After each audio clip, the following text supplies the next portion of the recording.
بسم الله الرحمن الرحیم. کورل د نن ورځې درس راغست. د نن ورځې درس کې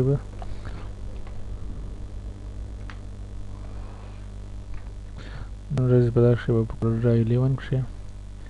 تاسو ته زه د eyedropper ټول کار کوم چې د نن ورځې اپلیکیشن چې د کورل ډرا ټول څخه به استفاده وکړو، ځکه چې زه غواړم چې کورل ډرا 11 کښې تاسو ته ویډیوګانې جوړې کړم او کوشش وکړم چې کورل ډرا 12 کې چې کوم شیان نوي اضافه شوي دي پر هغه باندې به آهسته آهسته کار کوو. نن رابسو کورل ډرا ته. دلته راځو نن د eyedropper ټول کارو. eyedropper ټول به انتخاب کو. د دې په انتخاب سره دلته چې تاسو کله دا کلیک کړئ، دلته د eyedropper پراپرټي بار خلاصیږي چې په دې کې لیکل دي سامپل کلر، په دې کې لیکل دی اول سامپل سایز دی، اندازه یې د دې د کلر د افیکټ، او د دې څخه بعد لیکل دي سلیکټ فرام ډیسکټاپ. د eyedropper په واسطه باندې موږ په کورل ډرا 11 کې کوشش کولی شو چې کلر د یو شي کلر واخلو او ورشي باندې اپلای کړو، اما په کورل ډرا 12 کې لږ څه تغیرات نوي پکې راغلي دي. بغیر له کلر څخه، بغیر له افیکټ څخه بعض نور شیان موږ کولی شو د هغه څخه بغیر له په 11 کې کلر او په 12 کې بغیر له کلر څخه موږ کولی شو نور افیکټونه هم د یو آبجکټ افیکټونه وخت پر بلې اپلای کړو. ښه اول به راسو سلیکټ فرام ډیسکټاپ، خو نو عادي ده چې په پینټ کې موږ کولی شو دې څخه استفاده وکړو MS پینټ کې. سو دلته به راسو پر سلیکټ فرام ډیسکټاپ باندې به کلیک کړئ. د دې څخه به راسي خپل د کلر څخه یو رنګ واخلئ، هر رنګ چې انتخابوئ. مثلا زه به دغه شیرټ دغه رنګ کلیک کړم. یا چې مې کلیک کړل د به راسم شیفټ به ونیسم، د شیفټ د نیولو څخه وروسته کلیک کوم کلر چې ما د دې څخه وړی و هغه په خپل آبجکټ باندې اپلای کړئ. دا ته وایي سلیکټ فرام ډیسکټاپ. د ډیسکټاپ څخه موږ کولی شو یو خاص کلر واخلو، خپل پر سبجکټ خپل پر کوم آبجکټ باندې اپلای کړو. د دې څخه بعد په کورل ډرا 12 کې کوم نوي فیچرز چې راغلي دي هغه دا دي، په خصوصا په دغه eyedropper ټول کې دلته به تاسو آبجکټ اټریبیوټس باندې کلیک کړئ. تاسو چې کله په آبجکټ اټریبیوټس باندې کلیک کړئ، دلته راځي آوټلاین فیل ټیکسټ کې چیرې دغه درې شیان ټیک مارک کړئ. تاسو چې کله د هر آبجکټ د eyedropper په واسطه باندې افیکټ اخلي، دغه درو سره افیکټ به که مثلا زه یو آوټلاین انتخاب نه کړم، اوکې مثلا سم eyedropper ټول دلته کلیک کړم، د دې څخه بعد راسم شیفټ ونیسم، پر دې ټول پر دې آبجکټ باندې کلیک دا ځکه چې دلته په ټرانسفورم کښې پوزیشن ټیک مارک دا به ټیک مارک څخه وباسو، هغه بیا زه وروسته ضرور شم چې کوم کار کوي. نو دلته به زه راسم پر دغه آبجکټ باندې به کلیک کړم، د هغې څخه به راسم شیفټ به ونیسم او پر دې آبجکټ باندې به اپلای کړو. ګورئ هغه کلر چې و هغه رالی پر اپلای سو، اما آوټلاین اپلای نه سو. دا ځکه چې په پراپرټیز کې موږ آوټلاین آف کړی دی. همدغه شان که چیرې ټیکسټ وي ټیکسټ هم پر اپلای کېږي. اوکې اوس دا کلیک پر آبجکټ شیفټ، ګورئ صحیح سو، دا یو فنکشن سو. د دې څخه بعد راځو و ټرانسفورمیشن. د ټرانسفورمیشن ته مثلا سایز دی، که زه چیرې سایز کلیک کړم صحیح ده. اوکې اوس ګورئ د دغه آبجکټ سایز غټ دی نسبت و دغه ته. که زه چیرې پر دغه آبجکټ باندې کلیک کړم، پر دې آبجکټ باندې شیفټ لیفټ کلیک، اوکې که چیرې دلته دغه سایز ټیک مارک وي، کله چې موږ د آبجکټ څخه دغه کلر اخلو یا دغه کوم دغه چې اخلو، نو هغه سایز به د هغه آبجکټ څخه چې موږ کلر اخیست دغه سایز به هم پر د دویم آبجکټ باندې تاثیر کوي. سایز د ټیک مارک څخه وباسئ، روټیشن به انتخاب کړو، روټیشن گردش. فرض مثال زه به دغه آبجکټ به انتخاب کوم، فرض مثال پر د آبجکټ باندې به یو بل کلیک کوم، صحیح پر خپل آبجکټ باندې دوه واره کلیک کړئ، دلته به تاسو د روټیشن نوډز په لاس درکړي. مثلا زه به د آبجکټ ته روټیشن ورکړم لکه دغسې، صحیح څه ګردش خو یې وخوړې نه. نو اوس به راسو برته، اوس ګورئ دغه آبجکټ دی یو څه نسبت ګردش مو ورکړي. که چیرې زه راسم eyedropper ټول ته،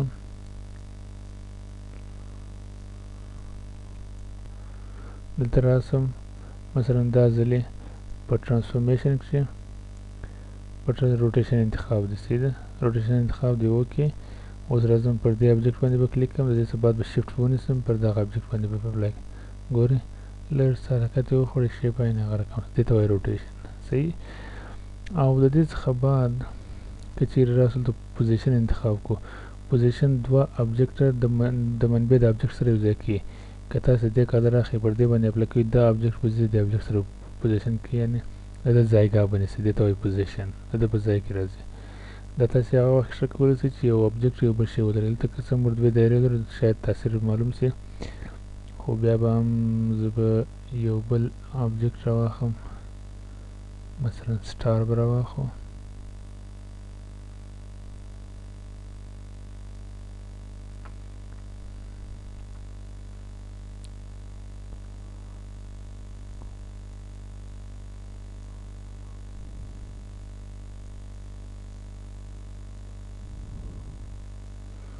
مثلا دې سټار ته به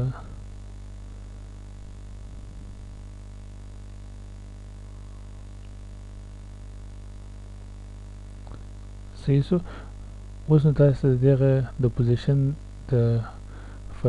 فنکشن یا مطلب وظیفه تاسو ته در معلومه څه اوس به راسو په ترانسفورمیشن کې په دې متيقن اوسئ چې پوزیشن ټیک مارک دی اوکې راسي پر دې ابجیکټ باندې کلیک دې څخه راسي شیفټ پر دې ابجیکټ باندې کلیک دې ته وایي پوزیشن یعنی پر هغه ابجیکټ چې زه د افیکټ وړم هغه به م راسنځي پر هغه بل ابجیکټ سره به د په ځایګاه ونیسي اوس دا موږ کولی شو بیرته د هغه ځای څخه د دې خوا ته تاسې کولی شئ دلته ماسې کلیک کړئ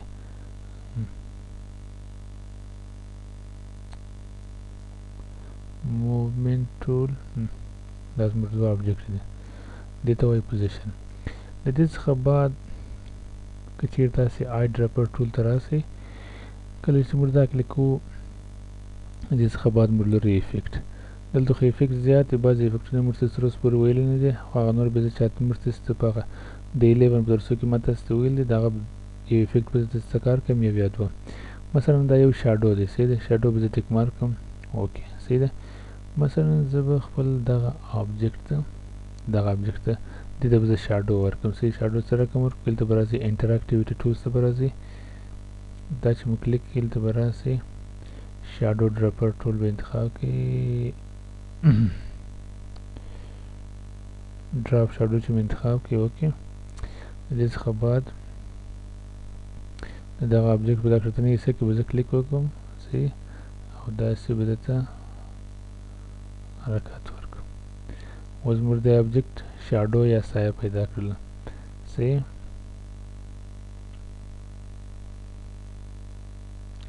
اوس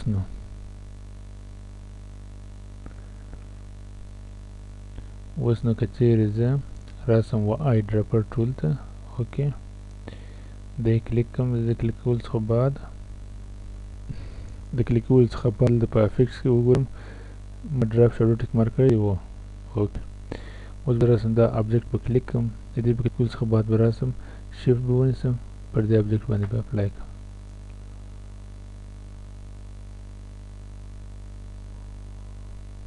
تاسې افیکټ وګورئ پوهېږئ مشکل څه شو مشکل دا و چې په ترانسفورمیشن کې مو پوزیشن د ټیک مارکس نه ایستلی وبخښئ دا به ټیک مارکس څخه وباسو اوکې دا به ورته انډو کړو خپل کار یو ځلې بیا کلیک شیفټ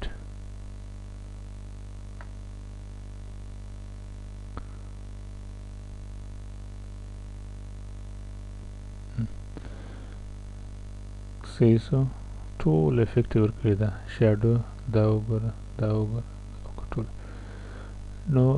تاسې کولی شئ دغه رنګ د دغه لارې څخه تاسې کولی شئ د افیکټ څخه هم استفاده وکړئ په دغه رقم مثلا یو بل چې ما تاسو ته ویلي و کاونټور و کاونټور به هم زه ټیک مارک کړم صحیح اوکې دا به راسو دلته انټراکټیویټي ټولز ته به راسو په انټراکټیویټي ټول کې به کانټور انتخاب کړو کانټور ټول چې مو انتخاب کړئ صحیح ده مثلا د دې انتخابولو څخه وروسته د دې ابجیکټ به زه کلیک کړم او داسې به سایز به کوچنی کړو دا د کانټور افیکټ دی که اوس تاسې اوس که دلته چې راسو eyedropper ټول ته اوس راسو افیکټس ته وګورو چې کاونټر ټیک مارک دی که نه دی کاونټر ټیک مارک دی اوکې د دې څخه بعد دلته به کلیک کو شیفټ پر دغه ابجیکټ باندې بیا اپلای کو اوکې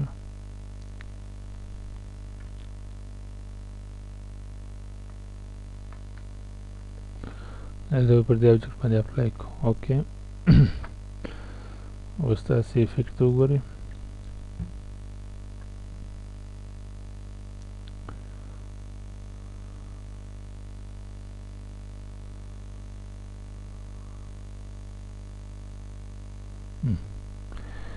نو خدای دې وکړي چې نن ورځې په درس باندې پوه سوي یاست او دا و د کورل ډاټ 12 کښې د eyedropper نیو فیچرز کورل ډاټ 12 کښې د eyedropper نیو فیچرز یا کوم نیو اپشنونه چې اضافه سوي د دغو کار تاسې کولی شئ نور اپشنونه هغه بعضې شیان موږ سره د افیکټس نه دي ویلي چې کله مو هغه وویل تاسې به کولی شئ چې په هغه باندې هم کار وکړئ نو بیا هم زه په دواړو کې کار کوم کورل ډا 11 کښې او کورل ډا 12 کښې په کورل ډا 12 کښې فقط پر نوي شیانو باندې کوم چې په کورل ډا 11 کښې نشته نو در بل درس هم په خدای سپارم بیا هم ستاسې د نیکو مشورو او نظریو په هیله